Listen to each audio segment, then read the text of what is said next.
Hi லக்கிட்டீஸ், இன்றைக்கி நம்ம டேயோட எஃப்எஃப்னா my rugged husband episode 19 தான் பார்க்க போகிறோம். So it's must imagine your self. And இன்னொரு விஷயம் சொல்லணும்னு நினைக்கிறேன்டா, டே வந்து ரொம்ப ரகடாக இருக்காரு அப்படின்லாம் நீங்கள் நினைக்கிறீங்க. பட் அது வந்து வெறும் வெளித்தோற்றம் மட்டும்தான். ஸ்டோரியை ஸ்கிப் பண்ணாமல் கேட்குறவங்களுக்கு அது புரியும்.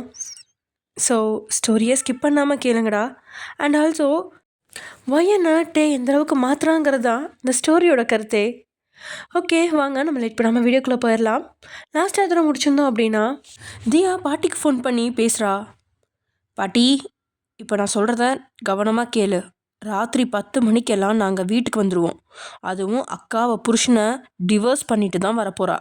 நீ தேவையில்லாமல் ஐயோ என் பேத்தியோட வாழ்க்கை பாலாக போச்சே அப்படி இப்படின்னு ஒப்பாரி வச்சு ஊரை கூட்டாத. ராத்திரி மட்டும்தான் நாம் அங்கே தங்குவோம்.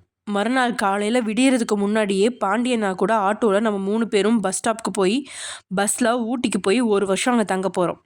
அக்கா கொஞ்சம் பழைய நிலைமைக்கு வந்ததும் நம்ம திரும்பி வீட்டுக்கு வந்துடலாம். அதுக்கேற்றபடி மூட்டை முடிச்செல்லாம் கட்டி ரெடியாயிரு அப்படின்னு தியா சொல்ல, தியாவோட வார்த்தையை கேட்டு பாட்டி மொத்தமாக உடஞ்சி போயிட்டாங்க. இன்னைக்கோட கல்யாணம் ஆகி சரியாக 6 நாள் தான் ஆகுது. ஆனால் அவங்களோட வாழ்க்கை இப்படி ஆயிடுச்சு அப்படின்னு பேத்தியை பற்றி ஊரில் உள்ளவங்க எல்லாம் என்ன பேசுவாங்க அப்படின்னும், இனி அவளுக்கு திருமணம் நடக்குமா நடக்காதா அப்படின்னும் உள்ளுக்குள்ளே குமரிட்டு இருக்காங்க பாட்டி. ஆனால் வெளியே காட்டிக்காம, கண்டிப்பாக ஒயனை பிரித்து கூட்டிகிட்டு வந்தாக்கணுமா ராசாத்தி, பேராண்டி அவளை பத்திரமா பார்த்துக்க மாட்டானா அப்படின்னு பாட்டி துக்கம் தொண்டையில் அடைக்க கேள்வி கேட்கா. தியாவுக்கு மொபைலே உடைக்கிற அளவுக்கு ஆத்திரம் தலைக்கேற பல்ல கடிச்சுக்கிட்டு கோபத்தை கட்டுப்படுத்தினவ, கிழவி என்ன வார்த்தை பேசுகிற? இப்போ மட்டும் அக்காவை நான் பிரித்து கூட்டிகிட்டு வரலனா அக்கா அடிமை மாதிரி வாழ வேண்டியிருக்கும். நான் விசாரித்த வரைக்கும் அவன் பொண்ணுங்களை மதிக்கவே மாட்டான், கேவலப்படுத்துவான்னு எல்லாரும் சொல்கிறாங்க.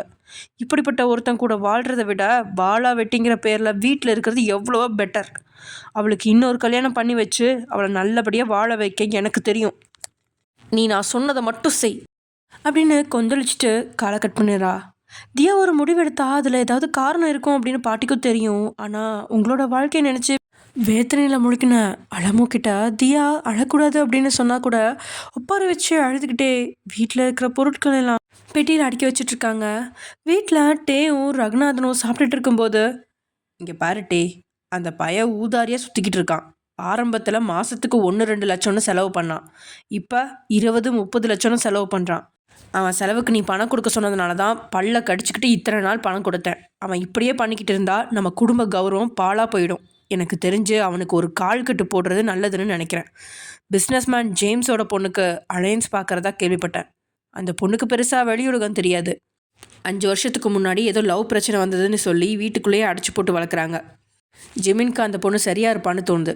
பேசாமல் இன்னைக்கு போய் பேசி பார்த்துடலாமா அப்படின்னு ரகுநாதன் கேட்க, ரகுநாதனோட வார்த்தையை கேட்ட தே சில நொடி யோசிக்க, அதை கேட்டு உங்களுக்கு தான் பக்குன்னு இருக்குது. ஏன்னா இப்போது அவங்க சொன்னது மாதிரியே வெளியுலகம் தெரியாமல் வளர்ந்தவ தான் நீங்கள். அப்படின்னா நீங்களும் வீட்டுக்குள்ளே அடங்கியிருப்பீங்க அப்படிங்கிறதுக்காக தான் டே கல்யாணம் பண்ணிக்கிட்டானோ அப்படிங்கிற மாதிரி தான் உங்களோட முகம் மாறுது. ஏற்கனவே அவன் கடிச்சு வச்ச காயங்கள் மனசுக்குள்ளே ரணமாக இருக்கா. யார் முகத்தையும் பார்க்காம தலை கவிழ்ந்து நின்றுட்டுருக்கீங்க. ஆக்சுவலி என்னென்னா, இதெல்லாம் உங்களுக்கு ஃபர்ஸ்ட் டைம்ன்றதுனால டே கடிச்சதெல்லாம் அப்படியே ரொம்ப பெரிய விஷயமா நீங்கள் நினச்சிக்கிட்டு இருக்கீங்க. டே வந்து ஜஸ்ட் ஹிக்கி கொடுப்பாங்க இல்லையா, அந்த மாதிரி தான் அவர் வந்து பண்ணியிருக்காரு. ஆனால் அதுவே நீங்கள் ஒரு தண்டனை மாதிரி நினச்சிட்ருக்கீங்க. ஆனால் இங்கே லக்ஷ்மிக்கோ எப்படியும் ஜிமின் கல்யாணம் பண்ணிக்க மாட்டான், வற்புறுத்தினாலும் இனி வீட்டுக்கே வரமாட்டான் அப்படிங்கிறது தெரியும். இதனால் ஆரம்பத்துலேயே முட்டுக்கட்ட போகிறதுக்காகவே அது நம்ம குடும்ப ஜோசியர்கிட்ட பேசினேன். அவர் ஜிமின்க்கு 31 வயசில் கல்யாணம் பண்ணி வைக்க சொன்னார். இல்லைன்னா 2 தாரம் ஆகிருமா அப்படின்னு சொல்லி முடிக்கிறதுக்குள்ளேயே, ஒருத்தி செத்தா இன்னொருத்தி கிடைக்காமலா போவா? உன் மகன்கிட்ட நாங்கள் பார்க்குற பொண்ணு கழுத்தில் தாலியை மட்டும் கட்ட சொல்லு அப்படின்னு சொல்லி லக்ஷ்மியோட வாயை ரகுநாதன் ஒடுக்குறான். அவன் வாயிலேருந்து வந்த வார்த்தையை கேட்டு 3 பொண்ணுங்களுமே முகம் சொல்லிக்கிறாங்க. பொண்ணுங்க அப்படின்னா ஆண்களுக்கு இவ்வளோ கேவலமாக தெரியுதா அப்படிங்கிற அளவுக்கு தான் அவங்களுடைய மனநிலை இருக்குது. ஆனால் டேக்கோ, அம்மா இந்த ஜோசியம் ஜாதகம் இதெல்லாம் கொண்டு போய் குப்பையில் போடுங்க, இதெல்லாம் இந்த காலத்தில் யாராவது நம்புவாங்களா அப்படின்னு சொல்லிட்டு சித்தப்பா நீங்கள் சொல்கிற பொண்ணு வேண்டாம். நான் ஏன் சொல்கிறேன்னா, அவள் வீட்டுக்குள்ளே வந்தாலும் கொஞ்சம் நல்லாவே படிச்சிருக்கா. படித்த பொண்ணு வீட்டுக்குள்ளே வந்தால் குடும்பத்தை பிரிப்பான்னு அப்பா அடிக்கடி சொல்லுவார். அதனால் அவள் வேண்டாம். பேசாமல் மாமா பொண்ணு ஜிமின்க்கு பேசிடுவோமா? ஏன்னா அவள் கொஞ்சம் வெளியுலக தெரிஞ்ச பொண்ணு தான், இருந்தாலும் நம்மளை பார்த்து நல்லாவே பயப்படுவா. ஒழுக்கமாக வீட்டோட மகாலட்சுமியாக இருக்கவும் செய்வா அப்படின்னு டே சொல்கிறான். ரகுநாதனுக்கு பெருசாக விருப்பம் இல்லை, அதுவும் மாமா மகன் அப்படின்னாலும் லக்ஷ்மியோட அண்ணனுடைய மக தான். அதனால் முகம் வாட்டமாக இருக்கு அவனுக்கு. இருந்தாலும் டேயோட பேச்சையும் மீற முடியாது அப்படிங்கிறனாலேயே, அடியே அவன் சொன்னதை கேட்டல்ல, நாளைக்கு உன் அண்ணன்கிட்ட பேச்சுவார்த்தைக்கு வர சொல்லு அப்படின்னு அவன் சொல்ல, இவ்வளோ நேரம் ஜிமினுக்கு கல்யாணம் அப்படின்னோடனே முகம் சுழிச்சிட்டு இருந்த லக்ஷ்மிக்கு இப்போ தான் முகத்தில் ஒரு பயங்கர சந்தோஷம். ஏன்னா அண்ணன் மகளை மகனுக்கு கல்யாணம் பண்ணி கொடுக்கறது லக்ஷ்மிக்கும் ஆசை தான். சரிங்க, நாளைக்கு காலையிலேயே வர சொல்கிறேன் அப்படின்னு அவள் சொல்ல, ஓரக்கனால அவளை பார்த்து, சனிய அவள் குடும்பத்தில் இருக்க பொண்ணை இந்த வீட்டுக்குள்ள நுழைக்க பார்க்குறா. ஏற்கனவே டேக்கு எங்கேருந்தோ பட்டிக்காட்டிலேருந்து ஒரு பொண்ணை கொண்டு வந்து கட்டி வச்சிருக்கா. அந்த பொண்ணு பெருசாக பேசலைனாலும் பார்க்கவே அருவருப்பாக இருக்கா. பணம் இல்லாத ஏழையாக வேற இருக்கா. இதில் இனி புதுசாக வேற இன்னொருத்தி அப்படின்னு மனசுக்குள்ள திட்டிக்கிட்டு தான் சாப்பிட்றான். அதுக்கப்புறம் வழக்கம் போல் இன்றைக்கி நீங்கள் என்னென்ன செய்யணும் அப்படிங்கிற வேலை எல்லாத்தையுமே டே கொடுக்க, நீங்களும் முகத்தை கூட பார்க்காம தலை கவிழ்ந்தபடியே சரி அப்படின்னு மட்டும் சொல்கிறீங்க. எழுந்து போய் கை கழுவிட்டு உங்கள் பக்கத்தில் வந்து 2 பேரோட உடலும் பட்டும் படாமலும் நிற்கிற அளவுக்கு நெருங்கி நின்று சேலை முந்தானையில் கையை துடைக்கிற மாதிரி, என்னடி முகத்தையே பார்க்க மாட்டேங்கிற, மூஞ்ச தூக்கி வச்சிட்ருக்க, கோவமாக இருக்கியா அப்படின்னு மெல்ல கேட்க, நீங்கள் இல்லை அப்படின்னு தலையாட்ட, நீ கோவமாக இருந்தாலும் என் மயிருக்கு கூட எந்த பிரச்சனையும் வராது. ஓவராக சீன் போடாத. அப்புறம் கண்ணில் இருக்க மை அழுததில் களைஞ்சு போய் கொஞ்சம் அழகாக தெரியுது. அதை சரி பண்ணு. மேலே மருந்து வச்சுருக்கேன், எடுத்து காயத்தில் போட்டுக்கோ. அடுத்த முறை உன் புருஷன்கிட்ட பார்த்து பேசு, சரியா? அப்புறம் ஃப்ரெண்ட்ஸுனா சாப்பிட்டியா தூங்குனியான்னு கேட்கணுன்னு ஆசைப்பட்டியே, அதனால் கேட்குறேன், நல்லா சாப்பிடு.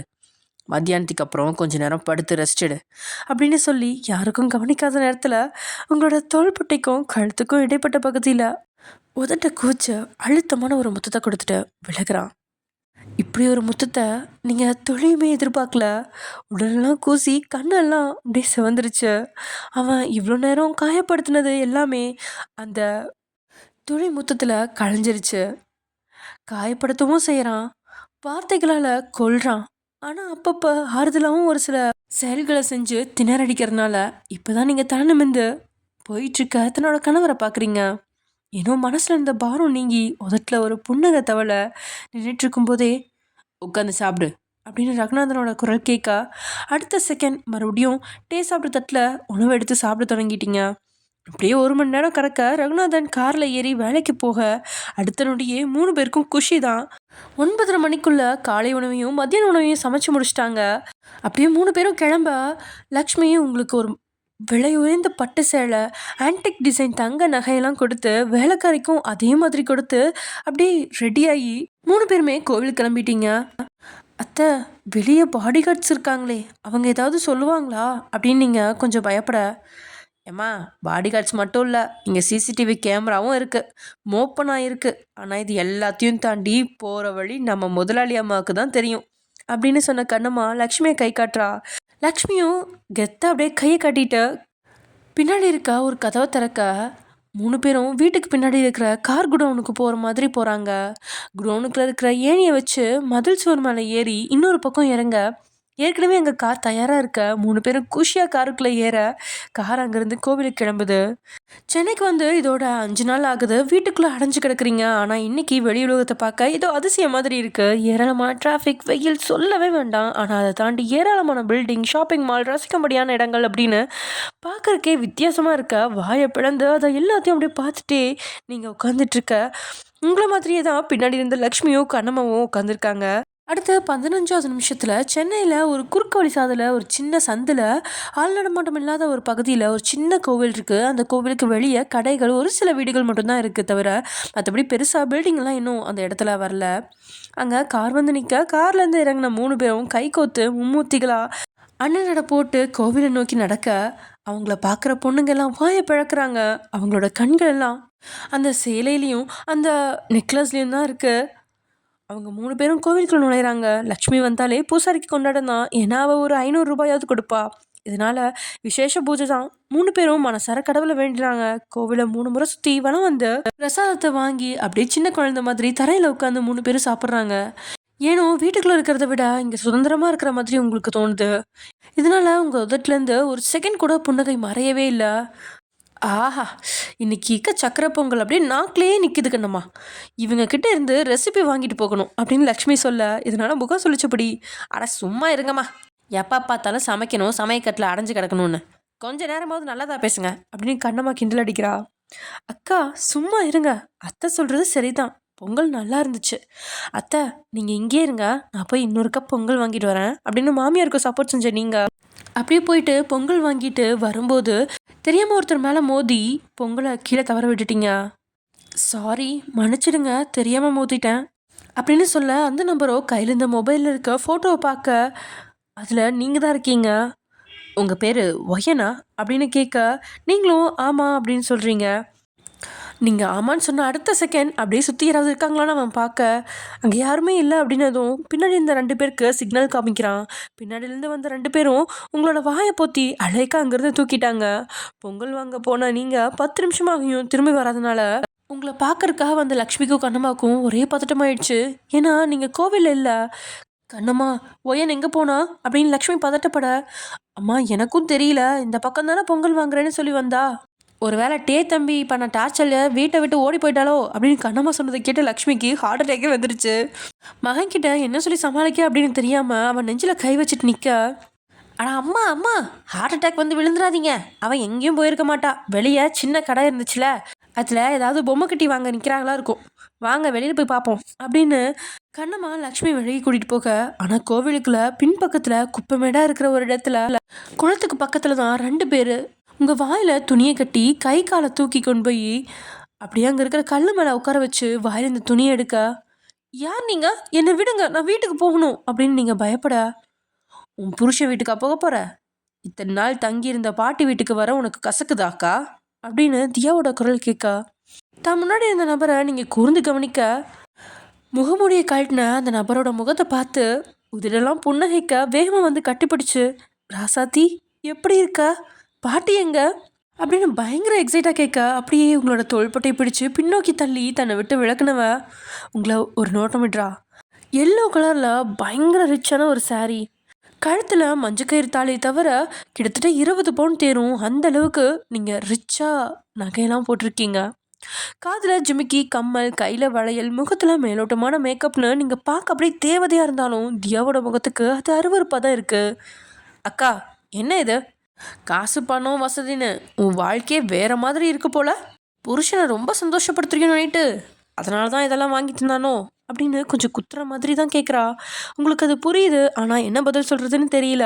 தியா எப்படி இருக்க, பாட்டி எப்படி இருக்காங்க, அவங்க ஏன் ஃபோன் பண்ணலை அப்படின்னு நீங்கள் கேட்க, எந்த மூஞ்சை வச்சுட்டு பாட்டியை பற்றி நீலாம் விசாரிக்கிற? பொண்டாட்டியும் புருஷனுமா சேர்ந்து அந்த கிழவியை கேவலப்படுத்தி வீட்டை விட்டு துரத்தி விட்டுருக்கீங்க. அந்த கிழவி அன்னைக்கு அம்மா அப்பா இல்லாமல் நம்ம 2 பேரும் நிற்கும்ப நம்மளை கண்டுக்காமல் விட்டுருந்தா இன்னைக்கு சித்தப்பா வீட்டில் ராணி மாதிரி இருந்திருப்பா. ஆனால் நம்ம 2 பேருக்காக அது பேசினதால இன்னைக்கு பிச்சைக்காரி மாதிரி வாழுது. ஒரு காலத்தில் பாட்டியை தாத்தா ராணி மாதிரி பார்த்துருந்தாரு. இன்னைக்கு உன் புருஷன் எவ்வளோ முடியுமோ அவ்வளோ கேவலப்படுத்தி அனுப்பியிருக்கான். அவன் கூட நீ குடும்பம் வேற நடத்திட்டு இருக்கியா அப்படின்னு வார்த்தையால் உங்களை விளாசுறா. அவளோட வார்த்தையால் கண்ணெல்லாம் கலங்க. அந்த மாதிரியெல்லாம் எதுவும் இல்லை. அவர் அப்படி துரத்தி விடுவாருன்னு எனக்கும் சத்தியமாக தெரியாது ராசாத்தி. நான் அடிக்கடி பாட்டி நினச்சி வருத்தப்பட்டுட்டு தான் இருக்கேன். உனக்கு அது புரிய மாட்டேங்குது அப்படின்னு நீங்கள் பேசிகிட்டு இருக்கும்போது தான் உங்களுக்கு லக்ஷ்மியோட ஞாபகம் வருது. ஐயோ அத்தை என்னை தேடிக்கிட்டு இருப்பாங்க தியா, கொஞ்ச நேரம் இங்கேயே நில்லு, நான் போய் என் அத்தை கிட்ட சொல்லிட்டு வந்துடுறேன் அப்படின்னு சொல்லி நீங்கள் அங்கேருந்து நகர முயற்சிக்கும் போது கன்னத்தில் ஒரு அடை கொடுத்துட்டா தியா. தங்கை அக்காவை அடிக்கிறதா அப்படிங்கிறதுலாம் யாரும் எதிர்பார்க்க வேண்டாம். தியா கோவம் வந்தால் அடிப்பா, ஆனால் அக்காவை மட்டும் பலமாக அடிக்க மாட்டா. பார்க்கறதுக்கு பலமாக அடிக்கிற மாதிரி தான் இருக்கும், ஆனால் சின்ன பிள்ளை அடிக்கிற மாதிரி தான் லைட்டாக தான் அடிப்பா. ஆனால் அது வலிக்கலைனாலும் வலிக்கிற மாதிரியே நீங்கள் ஆக்ஷன் பண்ணுவீங்க. அதனால் இன்றைக்கும் அப்படியே அதிர்ச்சியோடு நிற்க, உன் அத்தையும் வேணாம், உன் புருஷனும் வேணாம். உன் புருஷனுக்கும் உனக்கும் டைவர்ஸ் ஏற்பாடு பண்ணியிருக்கேன். உன் புருஷன் உன்னை ஃபிசிக்கலாகவும் செக்ஷுவலாகவும் அப்யூஸ் பண்ணுறாரு. தினமும் அவரால் கொடுமைப்பட்டுட்டு தான் இருக்கேன். அதுக்கு மேலே அவர் கூட என்னால் வாழ முடியாதுன்னு டைவர்ஸ் பேப்பரில் சைன் பண்ணி தந்துட்டு என் கூட வா, நான் உன்னை ஊட்டிக்கு கூட்டிகிட்டு போகிறேன். 2 வருஷத்துக்கு அப்புறம் நானே உனக்கு நல்ல பையனாக பார்த்து கல்யாணம் பண்ணி வைக்கிறேன் அப்படின்னு தியா பேசி முடிக்கிறதுக்குள்ளே நீங்கள் முடியாது அப்படின்னு தலையாட்டிட்டீங்க. இன்றைக்கி வர யார் என்ன சொன்னாலும் ஆமாசாமி போடுறவங்க தான் நீங்கள். முதல் முறையாக முடியாது அப்படின்னு சொன்னதுனால கொஞ்சம் அதிர்ச்சி தான் தியாவுக்கு. ஏன் முடியாது? உனக்கு என்ன பணக்கார வாழ்க்கை பிடிச்சிருக்கா அப்படின்னு தியா கோவப்பட, தியா புரிஞ்சுக்கோ. எனக்கு பணக்கார வாழ்க்கை பிடிக்கல. ஆனால் அவரை பிடிச்சிருக்கு. நீ சொன்ன மாதிரி அவர் கோவப்படுறவர் தான். கோவம் இருக்கிற இடத்துல தானே குணமும் இருக்கும். நான் 5 நாளாக அவரை நல்லாவே வாட்ச் பண்ணுறேன். என்னை கஷ்டப்படுத்துறாரு, கொடுமை பண்ணுறாரு. அவரோட வாயிலிருந்து வர வார்த்தை எல்லாமே கண்ணீர் மட்டும்தான் வர வச்சிருக்கு. ஆனால் அவரோட மனசு வேற மாதிரி இருக்கு. அவருக்கு ஏசி அதிகமாக இருந்தால் தான் தூக்கம் வரும். ஆனால் எனக்கு ஏசி ஒத்துக்காதுன்னு நைட் ஆனால் ஏசியை கம்மி பண்ணிட்டு சட்டையை கழட்டி போட்டு தூங்குவார். பால்கனியில் அழுதுட்டு படுத்து கிடந்த என்ன தூக்கிட்டு போய் சோஃபாவில் படுக்க வச்சு பெட்ஷீட்லாம் போத்தி விட்டாரு. என் காயத்துக்கெல்லாம் மருந்து வாங்கி தந்தாரு. என்ன ஒருத்தன் தப்பாக தொட்டாங்கிறதுக்காக அவனோட பேத்தியை வச்சே கேவலப்படுத்தினாரு. முதல் நாள் அவர் சாப்பிட்ட தட்டில் சாப்பிட அருவருப்பாக இருந்துச்சு. அதனாலேயே இப்போல்லாம் அவர் நான்வெஜ் கம்மியாக சாப்பிட்டு தருவார். தட்டில் ஒரு எலும்பு கூட இல்லாத அளவுக்கு க்ளீன் பண்ணிட்டு தான் போவார். அவர் நினச்சா என்றைக்கோ என்னை முழுசாக உடம்பால் எடுத்திருக்க முடியும். ஆனால் இன்னைக்கு வரைக்கும் அந்த மாதிரி எதுவுமே அவர் பண்ணலை. இதெல்லாம் மற்றவங்களுக்கு தெரியாமல் இருக்கலாம், எனக்கு நல்லாவே புரியுது. அவருக்கு ஏதோ வகையில் என்னை பிடிச்சிருக்கு தியா. ஃப்யூச்சரில் அவரே என்னை நல்லா பார்த்துப்பாங்கிற நம்பிக்கை எனக்கு இருக்குது அப்படின்னு ஷாலினி கண்களில் காதலோடு சொன்ன வார்த்தையே தியாவுக்கு இதயத்தை கொத்தா பிடுங்கி வெளியே போட்ட மாதிரி ஆகிடுச்சு. என்னையா அது? இத்தனை நாளாக உங்களை கொடுமை தானே படுத்துனா, ஆனால் இந்த பிள்ளை நல்ல விதமாக பார்த்துக்கிறான்னு சொல்லுதே. உங்களை பொறுத்த வரைக்கும் என்ன பண்ணாலும் அவகிட்ட இருந்து கிடைக்கிற ஒரு சின்ன சந்தோஷத்தை ரொம்ப பெருசாக நினைக்கிறா. அதனால தான் இவ்வளோ பில்டப்பு. ஆனால் தியாவும் அவ்வளோ சீக்கிரம் உங்களை விட்டு வைக்கலாம் மாட்டா. அவள் என்ன ஆசைப்படுறாளோ அதைத்தான் நடத்தி காட்டுவா. அக்கா, நீ சரியான லூசு கும்பிட்டையாக இருக்க. அவன் 5 நாளாக இவ்வளோதான் நல்லது பண்ணியிருக்கான். ஆனால் 5000 கெட்டது பண்ணியிருக்கான். நீ கோவிலுக்குள்ளே வரும்ப நான் பார்த்துட்டேன். உன் கழுத்து சிவந்திருக்கு. இனி உடம்புல வேற எங்கெல்லாம் காயம் இருக்குன்னு தெரியல. இங்கே பார், உனக்கு வெளியுலகம் தெரியாது. நீ அவனை என்ன கொடுமைப்படுத்தினாலும் நீ அதை தாங்கிப்பேன்னு தெரிஞ்சே தான் அவன் உன்னை கல்யாணம் பண்ணியிருக்கான். இது தெரியாமல் வாய்க்கு வந்தபடி பேசாத.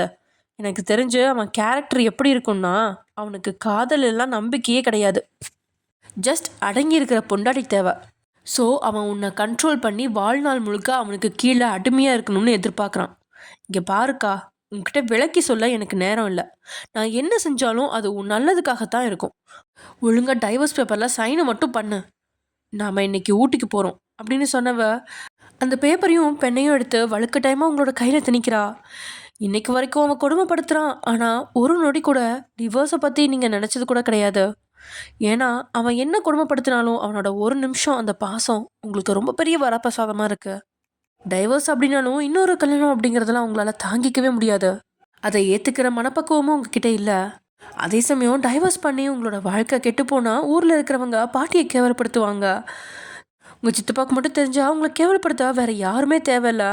எல்லாத்தையும் விட கூட பிறந்தது அண்ணனோ தம்பியோனா கூட பரவாயில்ல, அவங்க கல்யாணத்தில் பிரச்சனை வராது அப்படின்னு நினச்சிக்கலாம்.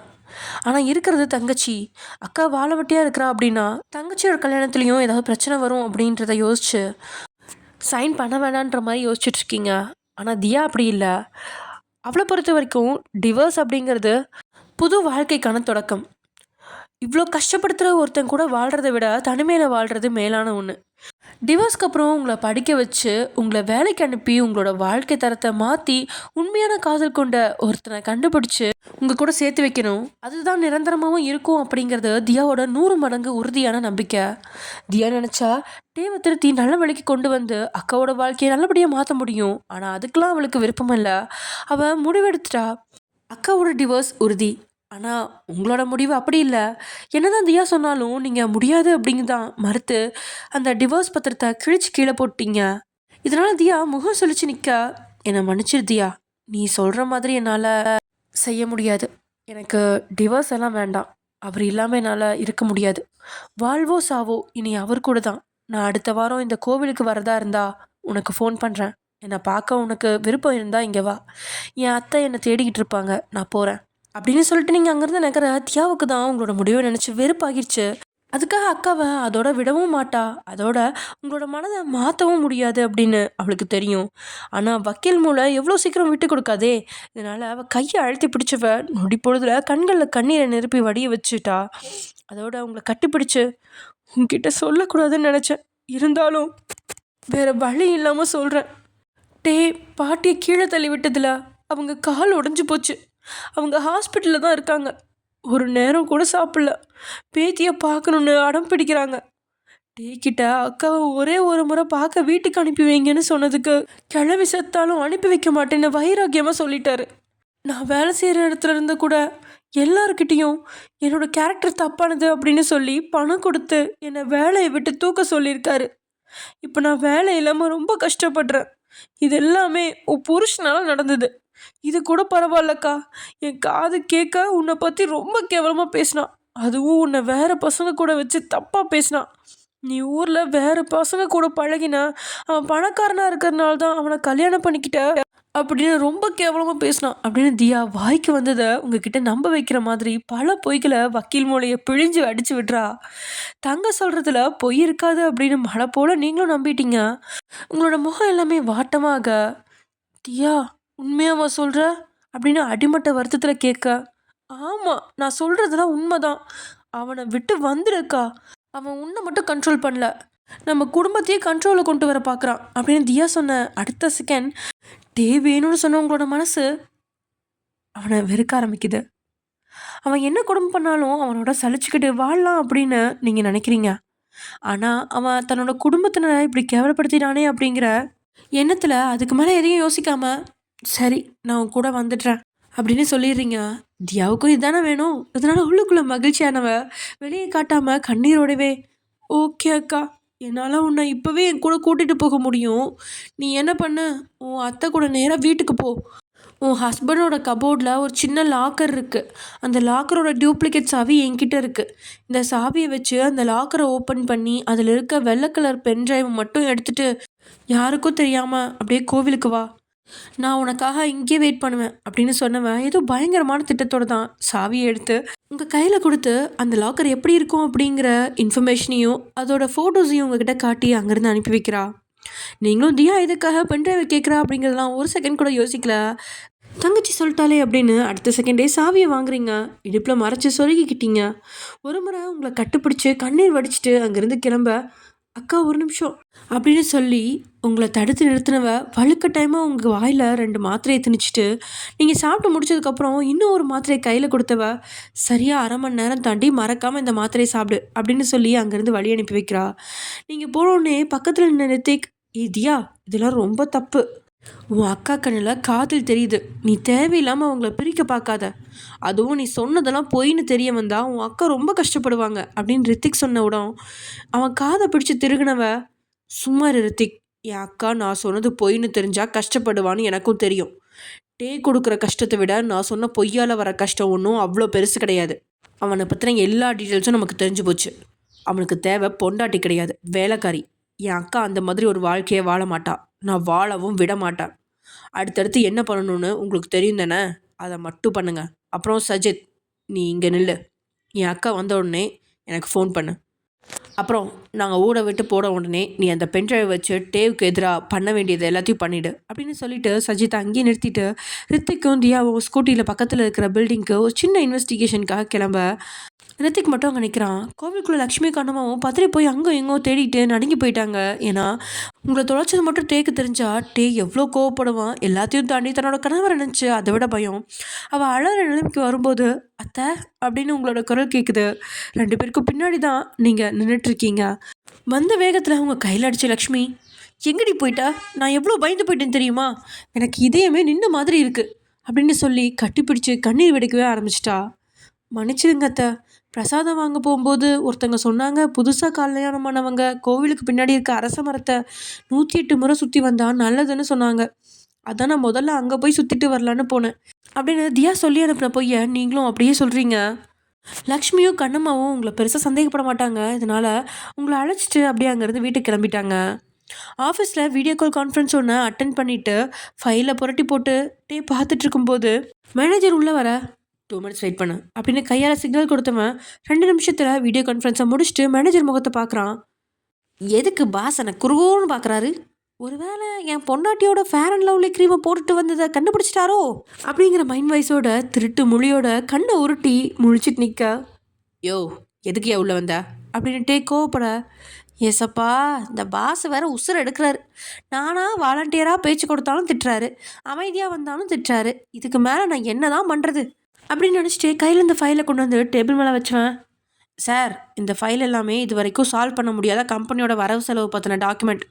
நேத்திக்கு உங்கள் தம்பி ஆஃபீஸில் வச்சு இந்த ஃபைல்ஸ் எல்லாத்தையுமே கரெக்ட் பண்ணிட்டாரு அப்படின்னு சொல்ல, அதை கேட்டு புன்னகச்சவன் ஃபைல்கள் எல்லாத்தையும் புரட்டி பார்க்க எல்லாத்துலேயுமே சரியா ஜிமின் சரி செஞ்சு வச்சுருக்கான். அப்படின்னா ஜிமின்க்கு பிஸ்னஸ் தெரியுமா? ஆமாம், ஜிமின்க்கு பிஸ்னஸ் பண்ணவும் நல்லா தெரியும். சொல்லப்போனால் அவனுக்கு எல்லா டேலண்ட்டும் இருக்குது. ஆனால் எதுலேயுமே விருப்பம் காட்ட மாட்டான். நேத்திக்கு ஜிமினை ஆஃபீஸ்க்கு கூட்டிகிட்டு வந்தது காரணமே 2 மாதமாக சரி பண்ண முடியாத இந்த ஃபைல்ஸ் எல்லாத்தையும் சரி பண்ணுறதுக்கு தான். டேயால் கூட சரி பண்ண முடியாத இந்த ஃபைலை ஜிமின் 2 மணி நேரத்தில் சரி பண்ணிட்டு படுத்து தூங்கியிருக்கான். அந்த அளவுக்கு திறமைசாலி தான் ஜிமின். என் தம்பி நல்ல திறமைசாலி தான். ஆனால் என்ன, அந்த திறமையை பொறுப்பாக எதுலேயுமே யூஸ் பண்ண மாட்டேங்கிறான். அப்புறம் நான் ஒரு பொண்ணை பற்றி விசாரிக்க சொன்னேன்ல, விசாரிச்சிட்டியா அப்படின்னு கேட்கா. விசாரிச்சிட்டேன் பாஸ். நேற்றுக்கு கோர்ட்டில் வச்சு காட்டி தந்த பொண்ணை பற்றி முழுசாக விசாரிச்சிட்டேன் அப்படின்னு டேபை திறந்து அந்த பொண்ணோட ஃபுல் டீட்டெயில்ஸையும் கொடுக்குறான். அதை பார்த்துட்டு முகம் சுழிச்சா நம்ம மேனேஜரை பார்த்து, யோ, அந்த பொண்ணோட கண்ணில் ஒரு வெறுப்பு தெரிஞ்சிச்சு. ஆனால் நீ தந்திருக்க தகவலை பார்த்தா அந்த பொண்ணு மாதத்துக்கு ஒரு பையன் கூட சுற்றுவா போலையே. மேக்கப் பைத்தியம், ரீல்ஸ் பைத்தியம்னு போட்டிருக்க. அந்த பொண்ணை பார்த்தா அப்படி எதுவும் தெரியல. உண்மையாகவே நான் சொன்ன பொண்ணை பற்றி தான் விசாரிச்சியா அப்படின்னு கொந்தளிக்கிறான். டேயோட கொந்தளிப்பை பார்த்து மேனேஜர் கொஞ்சம் குழம்பி போயிட்டான். பாஸ் சொன்ன பச்சை சுடிதார் பொண்ணை பற்றி தானே விசாரித்தேன், இவர் என்ன புதுசாக சொல்கிறாரு அப்படின்னு நினச்சிட்டே அந்த டேப்பில் இருந்த அந்த பொண்ணோட ஃபோட்டோவை எடுத்து டேக்கிட்ட காட்டின அடுத்த செகண்ட் அந்த டேப் மேனேஜரோட மண்டையில் விழுந்து உடையுது. ரத்தமும் நெத்தியிலேருந்து முகத்தை தழுவி வெள்ளை நிற சட்டையில் கலரை மாற்றுது. அறிவு கெட்டவனே, ஒரு வேலையாவது ஒழுங்காக பண்ணுறியா? You stupid idiot full. நான் சொன்ன பொண்ணு இவ கிடையாது. என்னை முறைச்சி பார்த்துட்டு இருந்த பொண்ணை பற்றின டீட்டெயில்ஸ் கேட்டால் என்னை கூட்டத்துலேருந்து சைட் அடிச்சிட்டு இருந்த பொண்ணோட டீட்டெயில்ஸ் எடுத்துகிட்டு வந்திருக்க. உன் அப்பா உன்னை எந்த ஞாபகத்தில் பெற்று போட்டான் அப்படின்னு 5 தலைமுறையை தோண்டி எடுத்து கழுவி ஊற்றுறான் டே. ஆனால் மேனேஜரோட மைண்ட் வாய்ஸோ, அட பாவி பாஸு, நான் பண்ண தப்புக்கு என் ஆத்தா அப்பத்தாவோட அப்பத்தான்னு செத்து போன எல்லாரையும் தோண்டி எடுத்து திட்டுற. அப்போவே என் பொண்டாட்டி உன் கூட சேராதேன்னு சொன்னான். நான் தான் எலக்ட்ரிக் ஸ்கூட்டிக்கு ஆசைப்பட்டு உங்கள் கம்பெனியில் வேலைக்கு சேர்ந்து படாத பாடுபட்டுக்கிட்டு இருக்கிறேன் அப்படின்னு மனசுக்குள்ள அழுதாலும் வெளியே எந்த எக்ஸ்ப்ரெஷனும் இல்லாமல் தலையிலேருந்து வடிகிற ரத்தத்தை கூட துடைக்காமல் அப்படியே நிற்கிறான். ஏன்னா மறுபடியும் ஏதாவது செய்ய போனால் மறுபடியும் டேக்கிட்டு இருந்து வாங்கி கட்டிக்க வேண்டியிருக்கும். ஆத்தத்தோட திட்டி முடிச்சவன் தான் மொபைல் எடுத்து மேலோட்டமாக வெகு தூரத்தில் நின்று தியாவோட புகைப்படத்தை காமிக்கிறான். சரியாக 1 மணி நேரத்தில் நான் கட்டின பொண்ணை பற்றின டீட்டெயில்ஸோட வரலனா ஆஃபீஸில் உன் ஃபோட்டோக்கு மாலை போட வேண்டியிருக்கும். ஜாக்கிரதை அப்படின்னு அவன் போட்ட சத்தத்தில் அந்த ஆஃபீஸே அதிருது. அப்புறம் என்ன, தலையில் வடிகிற ரத்தத்தை கூட துடைக்காம மின்னல் வேகத்தில் மேனேஜர் ஒரே ஓட்டமாக ஓடி வந்து காருக்குள்ளே ஏறி அந்த பொண்ணு யார் அப்படின்னு தெரிஞ்சுக்க முதல்ல கோர்ட்டுக்கு தான் போகிறான். சேரில் உட்காந்து லேப்டாப்பில் வேலை தொடங்கின டேயோட ஞாபகத்துக்கு நேற்று பார்த்த தியாவோட முகமும் அவளோட கோபமும் மட்டும்தான் வந்து போகுது. ஆஃபீஸ் ஒர்க்கை கண்டினியூ பண்ணாமல் அந்த பொண்ணு யாராக இருக்கும், எதுக்காக தன்னை அப்படி பார்க்குறா அப்படிங்கிற யோசனையில் மட்டுமே மூழ்கிறான். அதே சமயம் நீங்கள் இங்கே வீட்டிலேருந்து எப்படி கிளம்புனீங்களோ அதே மாதிரியே வீட்டுக்குள்ளேயும் வந்துட்டீங்க. வீட்டுக்குள்ளே வந்த அடுத்த செகண்ட் நீங்கள் கழுத்தில் கிடந்த நகை எல்லாத்தையுமே கழட்டி லக்ஷ்மிகிட்ட கொடுக்க, வயன் இதெல்லாம் உனக்காக தாம்மா வாங்கி வச்சேன், இதை நீயே வச்சுக்கோ அப்படின்னு லக்ஷ்மி சொல்ல, நீங்கள் தான் வீட்டை விட்டு போகிற முடிவில் இருக்கீங்களே, அப்புறம் எப்படி நகையை வாங்குவீங்க? அதோட இந்த நகை பணத்துல எல்லாம் உங்களுக்கு பெருசாக ஈடுபாடெலாம் இல்லாதனால வேண்டாம் அத்தை, என்கிட்ட இருந்தால் தொலைஞ்சு போயிடும், நீங்களே வச்சுக்கோங்க, நான் போய் ட்ரெஸ் சேஞ்ச் பண்ணிவிட்டு 1/2 மணி நேரத்தில் வந்துடுறேன் அப்படின்னு சொல்லி பெருசாக பேச்சு கொடுக்காம அங்கேருந்து உங்கள் பெட்ரூம்குள்ளே போயிடுறீங்க. கண்ணம்மா, பையனுக்கு திடீர்னு என்னாச்சு? கொஞ்சம் வித்தியாசமாக நடந்துக்கிறா, நம்மக்கிட்ட அதிகமாக பேச மாட்டேங்கிறா, உனக்கு அந்த மாதிரி ஃபீல் ஆகுதா அப்படின்னு லக்ஷ்மி கேட்க. ஆமாம்மா, நானே இதை வாட்ச் பண்ணேன். கோவிலேருந்து கிளம்புனதுலேருந்து வீட்டுக்கு வர வரைக்கும் நம்மக்கிட்ட ஒரு வார்த்தை கூட பேசலை. ஏதோ பயங்கரமாக யோசிச்சுக்கிட்டு இருக்காங்க. முகம் எல்லாம் ஒரே வருத்தமாக இருக்குது. என்ன காரணம்னு தெரியல அப்படின்னு கண்ணம்மாவும் சொல்ல. ஒரு வேளை 1 வாரமாக வீட்டுக்குள்ளே அடைஞ்சி வச்சுருந்த வருத்தத்தில் அவள் பேசாமல் இருக்காளாக இருக்கும். எனக்கு கல்யாணமான புதுசுலேயும் 1 மாதத்துக்கு அப்புறம் தான் என் மாமியார் யாருக்கும் தெரியாமல் வெளியே கோவிலுக்கு கூட்டிகிட்டு போனாங்க.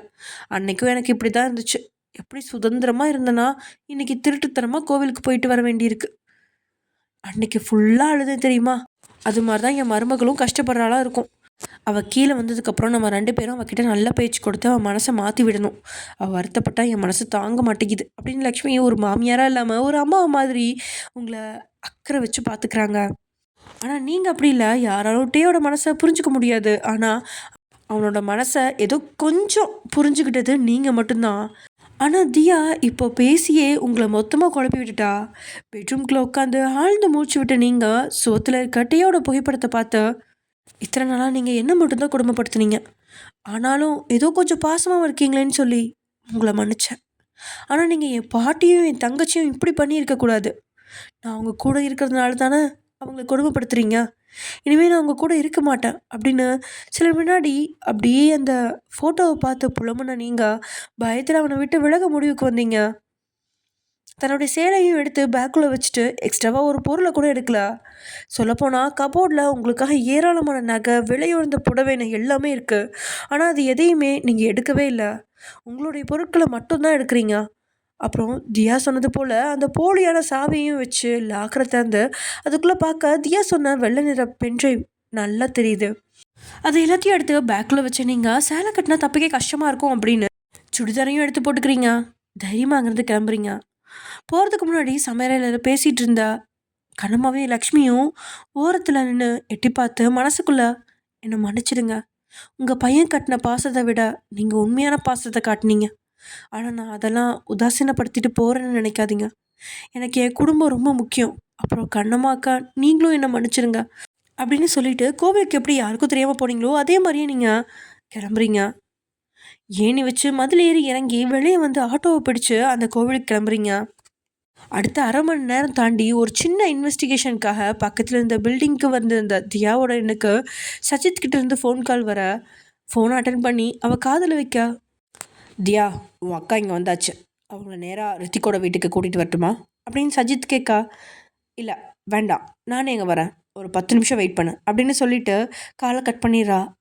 அக்காவோட வாழ்க்கை இனிமேல் மகிழ்ச்சி நோக்கி பயணிக்கும் அப்படிங்கிற நினப்பில் ரித்திகா இன்வெஸ்டிகேஷன் செய்ய மாதிரி சொல்லிவிட்டு உங்களை கூட்டிகிட்டு போக அங்கேருந்து ஆட்டோவில் கிளம்பிட்டா தியா. உங்களை அழைச்சிட்டு போகிற தியாவோட திட்டம் வெற்றிகரமாக நடக்குமா இல்லை தடங்கள் வருமா அப்படிங்கிறத அடுத்த பகுதியில் பார்ப்போம். ஓகே பாய், நெக்ஸ்ட் எபிசோடில் பார்க்கலாம்.